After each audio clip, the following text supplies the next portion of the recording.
On est bien sûr en compagnie de notre collaboratrice Annick Bouchard. Comment ça va ce matin? Ça va bien? Écoute, à notre dernière rencontre, on s'était laissé, on avait dit qu'à la prochaine chronique, on essaierait de parler un peu de la valeur des œuvres, d'expliquer comment on fixe le prix, comment on établit ça, parce que les gens se posent beaucoup de questions à l'égard du prix des œuvres. Donc, allons-y, on va plonger dans le sujet. Quand un artiste fait une toile, comment on va déterminer la valeur de son travail? Bien, en fait, c'est ça. C'est souvent, j'ai plusieurs questions. Des gens qui me demandent pourquoi ce tableau-là vaut aussi cher, tout ça. C'est assez simple, c'est une question d'offre et de demande. Puis, c'est le marché qui décide la valeur. Donc, c'est sûr qu'un artiste qui est émergent, qui n'a pas encore de tableau sur le marché, il y a, on peut appeler ça une cote, là, une cote de base qui est établie.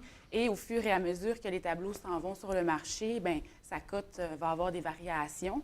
Et c'est pas à l'artiste là, de décider en soi. C'est vraiment le marché qui détermine. C'est le marché qui décide, oui.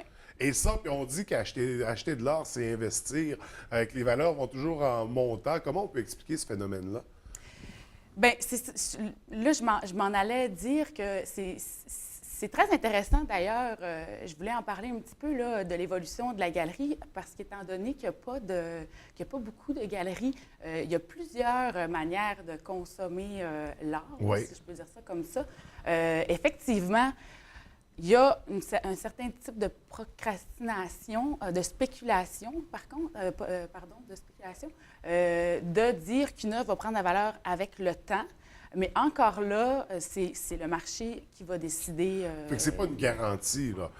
C'est pas une garantie, mais quand on sent que les tableaux sortent et sortent et sortent, qu'il y a une demande très, très forte, il y a des artistes qui ont de la difficulté à produire pour la demande qu'il y a. Fait que on peut spéculer que ça... Parce que s'il y a des œuvres qui valent des millions, mais je pense que l'œuvre actuellement qui vaut la plus chère, c'est peut-être, on est dans le 400 millions de dollars. Oui, c'est ça. Mais là, on parle Oui, ça peut être impressionnant, là, des fois, à quel point que ça peut prendre de la valeur. Mais là, on parle des collectionneurs. C'est sûr que je pense que quand Elton John achète une œuvre d'art, il veut peut-être afficher aussi ses moyens financiers. Mais bon, c'est ça. Il y a toutes sortes du pourquoi qu'on veut afficher tel type d'œuvre dans notre espace. Mais il y a des belles alternatives aussi pour avoir de l'art dans sa maison. Il y a les reproductions. Tu nous as amené quelques exemples en studio présentement d'œuvres qui sont des reproductions. Donc, on comprend que c'est des séries de copies de l'œuvre originale qu'on peut se procurer. Encore là, comment on va fixer la valeur d'une reproduction? Bien, c'est sûr que c'est basé par rapport à la valeur qui est donnée à l'artiste, à même l'artiste. Bon, là, on parle des reproductions. Je vais commencer par parler de reproduction, parce qu'il y a aussi œuvres en série. Il y a des reproductions qui sont en édition limitée, d'autres pas. Il y a des reproductions signées par l'artiste, d'autres pas également. C'est ça. Il peut y avoir des reproductions de 200, il peut y avoir des reproductions de 25. Donc, à ce moment-là, c'est sûr que quand il y a une reproduction de 200, ça perd un petit peu de valeur que quand il y en a 5. Donc, puis quand on parle de reproduction, on parle bon, mettons, on parle de reproduction numérique. Par exemple, si je prends Mathilde 5 mars qui fait des reproductions, c'est sur des papiers sans acide. Là. Il y a toutes sortes de papiers anémule, canson, tout ça, qui sont des papiers d'archivage qui ne vont jamais jaunir avec des encres d'archivage. Donc, on parle quand même d'avoir une petite portion du travail de l'artiste, mais à un prix selon notre budget. En fait, c'est toujours dans l'idée de pouvoir offrir à quelqu'un qui veut acheter de l'artiste, qui va être capable de le faire malgré tout. Et là, la reproduction qu'on voyait à l'écran, c'était une reproduction de l'artiste mentionné, Mathilde... Mathilde 5 mars, oui. D'ailleurs, je fais une petite parenthèse. Avis aux ceux qui courent les originaux, je vais probablement, pour sûr, avoir quelques originaux. Donc, ça sera à surveiller à la Galerie des Pliés. Mais en attendant, on a les reproductions qu'on peut se procurer. Oui, puis on parle là, de reproductions. J'en ai de 50, de 25 et de 25, puis c'est au coût de 25 OK, très abordable. Très abordable. On met un petit passe-partout autour de ça, on fait encadrer ça. On a une œuvre très particulière. ça vaut la peine. Ah oui, ça vaut vraiment la peine. Pour les reproductions, l'avantage de la reproduction, c'est que ça rend accessible ces œuvres-là aussi, j'imagine. Oui, c'est ça. Puis ça permet de disperser encore plus le travail de l'artiste. Et là, on a fait une comparaison entre la reproduction et la série. La série d'œuvres, c'est quoi la différence entre les c'est deux? parce que il y a toutes sortes de modes d'impression. Là, on peut parler, par exemple, de sérigraphie qui va avoir plusieurs fois la même œuvre. Et là, j'en ai juste ici là, que tu nous as apporté. Je vais essayer de les montrer à la caméra. Je ne sais pas si on peut venir les chercher. Puis là je veux mentionner d'ailleurs que ce sont tous des choses qui sont sous plastique, mais en dessous des plastiques. Les couleurs sont belles. Ouais. C'est ça qui est intéressant aussi. Là, c'est des niveaux de qualité qui sont très beaux. Et puis, donc, c'est ça, comme ici, Marianne Chevalier fait des sérigraphies. Sérigraphie, si je peux peut-être glisser un mot, c'est une manière de travailler avec des soies, avec un petit peu comme des pochoirs, si je peux dire, avec des superpositions de couleurs qui sont faites au squeegee. Excusez-moi le terme.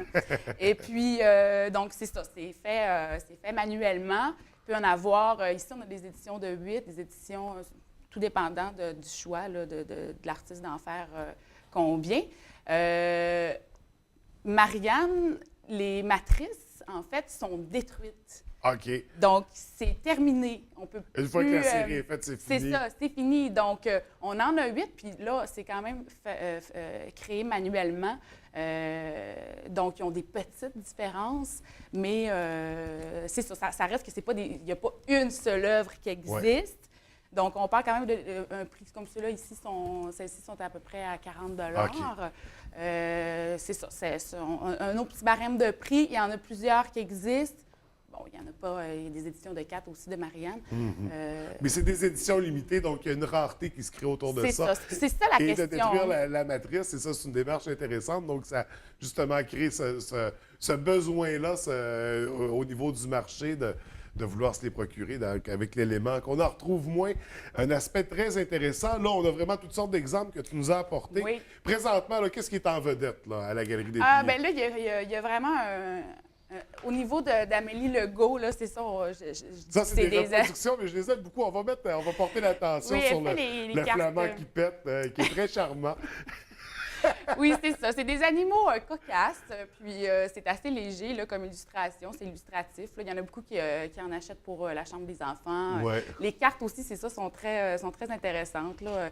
Des animaux, je pense qu'elle a la catégorie animaux canadiens, ou plusieurs sortes de catégories, puis ils sont signés.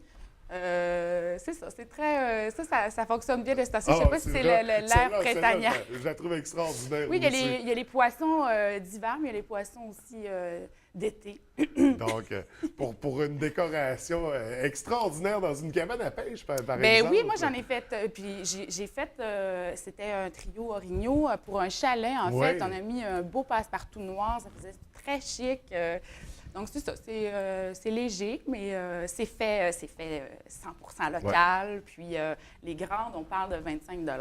C'est très, très, très abordable. Avec l'arrivée de la Fête des Mères, vraiment, on a beaucoup d'idées cadeaux comme ça à venir découvrir à la Galerie des Piliers. Donc, il y a ces œuvres-là, bien sûr. Il y a d'autres œuvres qui sont en exposition qu'on peut découvrir.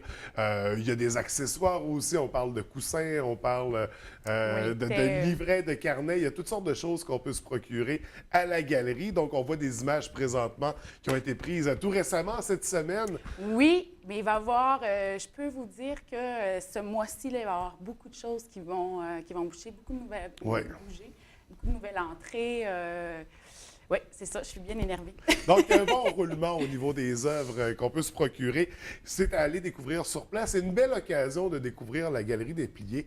Tu organises un événement, un 5 à 7 culturel. De quoi il s'agit exactement? Oui, bien, j'ai eu envie de créer cet événement-là que j'aimerais qu'il revienne plusieurs fois dans l'année. Ça se veut un événement... pour le plaisir d'échanger sur la culture.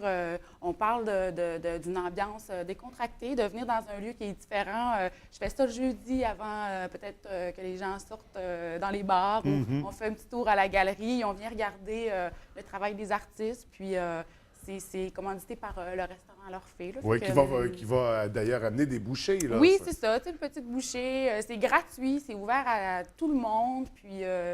c'est ça, c'est un moyen de diffusion dans Ouais. le plaisir. Puis c'est toujours une question de ma mission de sensibilisation. Là, Ouais.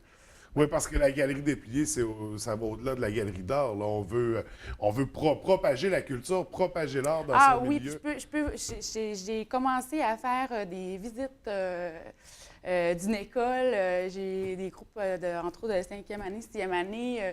Je suis, là, c'est peut-être chapeau à Marie-Christine Gagné, la professeure d'art plastique, Ouais. mais wow!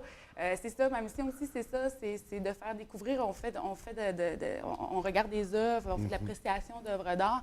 J'ai vraiment été épatée des commentaires des élèves, là. Oui, c'est très enrichissant. Oui. Et on ressent ce besoin-là que tu as de t'impliquer dans ton milieu aussi. On sait que depuis tout récemment, tu es membre du conseil d'administration de la corporation du centre-ville de la Baie. C'est quoi ta vision? Qu'est-ce que tu veux amener là, au centre-ville avec tout ça? Bien, en fait, c'est de lancer des idées, premièrement, pour ensuite les concrétiser, puis de faire vivre notre culture à travers notre centre-ville. C'est de développer aussi des partenariats entre commerçants. Ouais. De monter le niveau aussi de participation, là, quand on parle de parking day. C'est de donner envie de se rassembler. Là. La culture, c'est ça. Ouais. Fait que De célébrer notre culture, de célébrer l'art. Oui, de la cultiver. C'est Ouais. vraiment ça, cultiver notre culture. Donc, on espère que de beaux projets naissent dans le centre-ville, mais en même temps, on surveille de près ce qui se passe à la Galerie des Pliés. On ne manque pas le 5 à 7 qui se tiendra à quel moment? Le 21 avril à 5 h. Bienvenue à tous. Absolument. Donc, écoute, merci beaucoup, Annick, de nous avoir accordé ce temps-là. Nous, on se revoit au début du mois prochain pour notre prochain rendez-vous. D'ici là, je te souhaite un beau 5 à 7, beaucoup de succès, puis beaucoup de succès pour la galerie également. Merci. Merci.